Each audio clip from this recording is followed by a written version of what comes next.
அண்ணாமலை ரொம்ப பரபரப்பா பேசப்பட்ட அண்ணாமலை 2 நாள்ல வந்து சைலண்ட் மோட்ல போயிட்டாரு.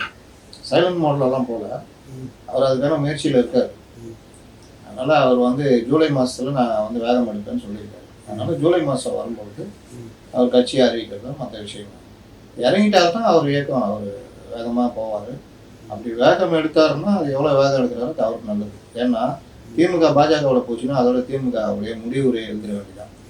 இருக்கிற கொஞ்சம் நெஞ்ச இஸ்லாமியர்களும் விலகிடுவாங்க. அவங்க வந்து அதிமுகவுக்கோ அல்லது தாவேக்காக தான் ஆதரவுன்னு போவாங்க. அதிமுகவுக்கு பெரும்பாலும் போகிறத விட தாவேக்காவுக்கு போகிறது தான் விரும்புவாங்க. அப்போ திமுகவே தாவேக்காவை பலப்படுத்துகிற வேலையை பண்ணிடும். ஆனால் திமுக ஏன் இந்த வேலையை பண்ணுது, முடிவுரை எழுதுகிற அளவுக்கு ஒரு செயல்பாடு ஏன் ஈடுபடுறாங்கன்னா அவர்களுக்கு பெரிய பிரச்சனை, தலைக்கு மேலே கத்திலாம் தொங்கிட்டு இருக்கு.